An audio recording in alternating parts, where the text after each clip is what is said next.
जब भी मैं क्लिनिक में पेशेंट्स देखता हूं और उनसे डाइजेशन की बात करता हूं तो अक्सर वो जवाब देते हैं कि डॉक्टर एसिडिटी नहीं होती तो डाइजेशन तो ठीक ही होगा। यहीं से मिसअंडरस्टैंडिंग शुरू होती है। डाइजेशन का मतलब सिर्फ एसिड कंट्रोल नहीं है। अगर आपको frequent bloating, irregular bowel movements, unexplained fatigue, recurrent infections, skin flares या मूड इंस्टेबिलिटी हो रही है तो गट ऑलरेडी सिग्नल दे रहा है, चाहे एसिडिटी हो या ना हो। मैं हूं डॉक्टर शुभम वत्स्या, सीनियर गैस्ट्रोएंटरोलॉजिस्ट, और रोज की क्लिनिकल प्रैक्टिस में मैं एक चीज क्लियरली देखता हूं कि लोग सिम्टम्स ट्रीट करते रहते हैं लेकिन इकोसिस्टम को इग्नोर कर देते हैं। ह्यूमन गट एक सिंपल फूड पाइप नहीं है, ये बॉडी का लार्जेस्ट इम्यून इंटरफेस है। यही न्यूट्रिएंट अब्जॉर्प्शन होती है, यही इन्फ्लेमेटरी सिग्नल्स भी रेगुलेट होते हैं और इसके अंदर ट्रिलियंस ऑफ माइक्रो ऑर्गेनिजम्स रहते हैं जिसे हम गट माइक्रोबायोम कहते हैं। अब जब ये माइक्रोबायोम डाइवर्स और बैलेंस्ड होता है, बॉडी रिजिलियंट रहती है। लेकिन मॉडर्न लाइफस्टाइल ने इस इकोसिस्टम को डिस्टर्ब कर दिया है। Frequent antibiotics, ultra processed food, low fibre intake, chronic stress, poor sleep, ये सब माइक्रोबियल डाइवर्सिटी को सिस्टमैटिकली रिड्यूस कर देते हैं और जब डाइवर्सिटी कम होती है, इन्फ्लेमेटरी सिग्नलिंग बढ़ती है। क्रॉनिक लो ग्रेड इन्फ्लेमेशन ही डायबिटीज, फैटी लिवर, IBS और ऑटोइम्यून टेंडेंसीज और मूड डिसऑर्डर्स का कॉमन ड्राइवर है। तो सवाल यह है, डाइवर्सिटी वापस कैसे आएगी? 2021 में सेल जर्नल में एक कंट्रोल्ड स्टडी पब्लिश हुई थी जिसमें हाई फाइबर डाइट को फर्मेंटेड फूड से कंपेयर किया गया था। शॉर्ट टर्म इंटरवेंशन में फर्मेंटेड फूड ग्रुप में माइक्रोबियल डाइवर्सिटी सिग्निफिकेंटली इंक्रीज हुई और इन्फ्लेमेटरी मार्कर्स जैसे IL-6 रिड्यूस हुए। फाइबर ग्रुप में फंक्शनल बेनिफिट्स आए लेकिन डाइवर्सिटी उतनी फास्ट इंप्रूव नहीं हुई। इसका मतलब ये नहीं है कि फाइबर इंपॉर्टेंट नहीं है, फाइबर जरूरी है लेकिन सिर्फ फ्यूल देना काफी नहीं होता। यहाँ एक सिंपल डिस्टिंक्शन समझिए, फाइबर को प्रीबायोटिक कहते हैं, ये बैक्टीरिया का फूड है। फर्मेंटेड फूड प्रोबायोटिक्स प्रोवाइड करते हैं, यानी लाइव माइक्रो ऑर्गेनिजम्स। एक इकोसिस्टम को खुराक देता है, दूसरा इकोसिस्टम में नए मेंबर्स को इंट्रोड्यूस करता है। दोनों कॉम्प्लीमेंट्री हैं लेकिन फर्मेंटेड फूड्स का रोल यहाँ यूनिक हो जाता है। फर्मेंटेड फूड्स कोई मॉडर्न बायोहैक नहीं है, ये हमारी ट्रेडिशनल ईटिंग पैटर्न्स का पार्ट रहा है। प्रॉब्लम ये नहीं है कि साइंस नई हो गई है, प्रॉब्लम ये है कि हमने अपने किचन के विजडम को रिप्लेस कर दिया है इंपोर्टेड बॉटल से। अब जानते हैं इंडियन किचन में कौन से फर्मेंटेड फूड साइंटिफिकली रेलेवेंट हैं, कैसे लेने चाहिए कि हमें रियल बेनिफिट मिले। चलिए सिस्टमैटिकली समझते हैं Indian fermented foods, the science hidden in your kitchen. सबसे पहले होममेड कर्ड यानी दही, the simplest most underrated probiotic. सबसे बेसिक और सबसे रिलायबल फर्मेंटेड फूड है घर का दही। फ्रेश दही में लाइव कल्चर्स होते हैं जैसे लैक्टोबैसिलस और स्ट्रेप्टोकोकस थर्मोफिलस। ये लैक्टिक एसिड प्रोड्यूस करते हैं जो गट एनवायरनमेंट को सपोर्टिव बनाता है और हार्मफुल बैक्टीरिया के ओवरग्रोथ को सप्रेस करता है। साथ ही ये गट बैरियर फंक्शन को स्ट्रेंथन भी करता है। फर्मेंटेशन लैक्टोज को पार्शियली ब्रेक डाउन कर देता है, इसलिए माइल्ड लैक्टोज इंटॉलरेंस वाले लोग मिल्क के कंपैरिजन में दही बेटर टॉलरेट करते हैं। प्रोटीन भी थोड़ा प्री डाइजेस्टेड होता है जिससे डाइजेशन स्मूदर हो सकता है। Regular yogurt consumption bowel regularity को इंप्रूव कर सकता है, स्पेशली कॉन्स्टिपेशन प्रोन इंडिविजुअल्स में। कुछ स्ट्रेन्स इम्यून मॉड्यूलेशन और लो ग्रेड इन्फ्लेमेशन पर सपोर्टिव इफेक्ट दिखाते हैं। दही कैल्शियम और फॉस्फोरस का हाईली बायो अवेलेबल सोर्स है। फर्मेंटेशन के दौरान कुछ bacterial strains B vitamin including B12 supportive activity enhance करते हैं। कंडीशन सिंपल है, फ्रेश लाइव कल्चर्स वाला दही। Flavoured high sugar yogurt probiotic नहीं, डेजर्ट है।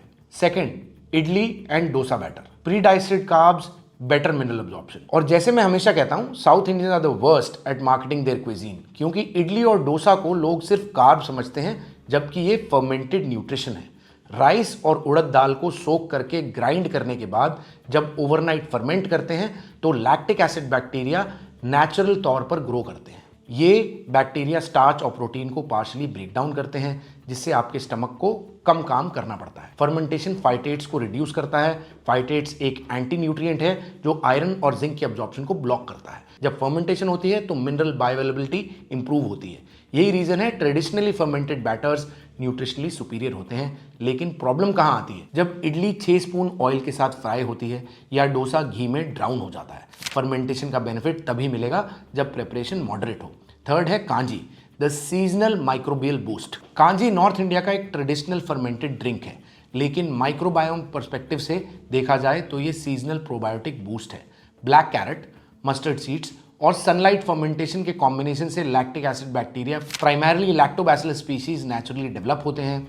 ये लाइव माइक्रोबायोम्स गट माइक्रोबायोम को सपोर्ट करते हैं, डाइजेशन को इंप्रूव करते हैं और न्यूट्रिएंट अब्जॉर्प्शन को एनहांस करते हैं। कॉन्स्टिपेशन, ब्लोटिंग और माइल्ड एसिडिटी पैटर्न्स में ये सपोर्टिव। ब्लैक कैरेट्स और बीटरूट पॉलीफिनॉल्स विटामिन सी और बीटा कैरोटीन प्रोवाइड करते हैं। ये एंटीऑक्सीडेंट्स ऑक्सीडेटिव स्ट्रेस को रिड्यूस करते हैं, इम्यून डिफेंस स्ट्रेंथन करते हैं और स्किन और सेलुलर रिपेयर में इंपॉर्टेंट रोल प्ले करते हैं। आयरन और पोटेशियम जैसे मिनरल्स हीमोग्लोबिन फॉर्मेशन और इलेक्ट्रोलाइट बैलेंस को सपोर्ट करते हैं। मस्टर्ड सीड्स के ग्लूकोइनोसिलेट्स और natural anti inflammatory compounds inflammatory pathways को मॉड्यूलेट करने में कंट्रीब्यूट करते हैं। फर्मेंटेशन न्यूट्रिएंट बायोअवेलेबिलिटी को इंप्रूव करता है, जो मेटाबॉलिक एफिशिएंसी के लिए बेनिफिशियल है। कांजी लो कैलोरी होती है, रफली 25 से 35 kilo calorie per glass, hydration को भी सपोर्ट करती है और शुगर लोडेड ड्रिंक्स का हेल्दियर ऑल्टरनेटिव बन सकती है। Fourth, your traditional sun fermented pickles, small portion big impact. यहां एक कंफ्यूजन क्लियर करना जरूरी है। हर अचार प्रोबायोटिक नहीं होता। जो ट्रेडिशनल अचार मस्टर्ड ऑयल, सॉल्ट और सनलाइट फर्मेंटेशन से बनता है, उसमें natural lactic acid bacteria develop हो सकते हैं। ये ब्राइन फर्मेंटेशन होता है जिसमें लाइव माइक्रोब्स गट माइक्रोबायोम को सपोर्ट कर सकते हैं, लेकिन vinegar heavy shelf stable commercial pickle में जनरली लाइव बैक्टीरिया सर्वाइव नहीं कर पाते। फर्मेंटेड पिकल्स स्मॉल क्वांटिटी में डाइजेस्टिव सेक्रीशंस को स्टिमुलेट कर सकते हैं और गट माइक्रोबियल डाइवर्सिटी को सपोर्ट कर सकते हैं। फर्मेंटेशन प्रोसेस वेजिटेबल के पॉलीफिनॉल्स और एंटीऑक्सीडेंट्स की बायोअवेलेबिलिटी को इनहैंस कर सकते हैं।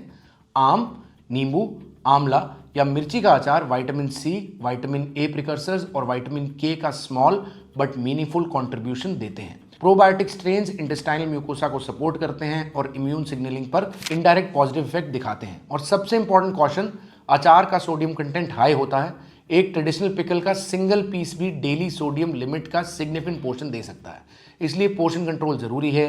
एक छोटा स्पून इनफ है। अचार को साइड सपोर्ट रखिए, मेन मील रिप्लेसमेंट नहीं। फर्मेंटेड पिकल हेल्थ टूल हो सकता है, लेकिन मेजर्ड क्वांटिटी में। Fifth, fermented rice. South India और ईस्टर्न स्टेट्स में लेफ्ट ओवर राइस को ओवरनाइट पानी में सोक करके नेक्स्ट मॉर्निंग खाया जाता है। लोग इसे पुअर मैन्स फूड बोलते हैं। साइंस इसको resistant starch plus probiotic combination बोलता है। ओवरनाइट सोकिंग से नेचुरल फर्मेंटेशन होती है। इस प्रोसेस में रेजिस्टेंट स्टार्च इंक्रीज होता है।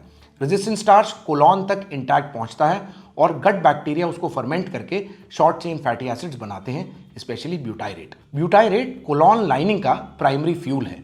ये इन्फ्लेमेशन को कम करता है और गट बैरियर को स्ट्रेंथन करता है। ये फूड स्पेशली गर्म क्लाइमेट में कूलिंग इफेक्ट देता है और बाउल रेगुलेशन को इंप्रूव करता है। आज के अर्बन माइंडसेट ने इसको आउटडेटेड बोल दिया, जबकि ये माइक्रोबायोम स्मार्ट प्रैक्टिस है। इंडियन फर्मेंटेड फूड्स का एडवांटेज यही है कि ये क्लाइमेट स्पेसिफिक और कल्चरली इंटीग्रेटेड है, लेकिन ग्लोबली भी स्ट्रॉन्ग ऑप्शंस अवेलेबल हैं, जैसे केफिर। केफिर एक मल्टी स्ट्रेन फर्मेंटेड मिल्क है जिसमें योगर्ट से ज़्यादा डाइवर्स बैक्टीरिया और बेनिफिशियल यीस्ट होते हैं। कुछ स्मॉल क्लिनिकल ट्रायल्स ने गट बैरियर के मार्कर्स जैसे जोनिलिन पर इंप्रूवमेंट दिखाया है और इसमें लैक्टोज रिलेटिवली लो होता है। Sauerkraut simple salt fermented cabbage है जिसमें lactic acid bacteria, vitamin C, vitamin K और फाइबर मिलते हैं। स्मॉल पोर्शन से स्टार्ट करना इसको बेटर चॉइस है। कोम्बुचा फर्मेंटेड टी है जिसमें प्रोबायोटिक्स और टी पॉलीफिनॉल्स दोनों होते हैं, लेकिन कमर्शियल शुगर कंटेंट चेक करना जरूरी है। Kimchi, Korean picked cabbage probiotic rich है, पर हिस्टामिन सेंसिटिव लोगों को कॉशन चाहिए।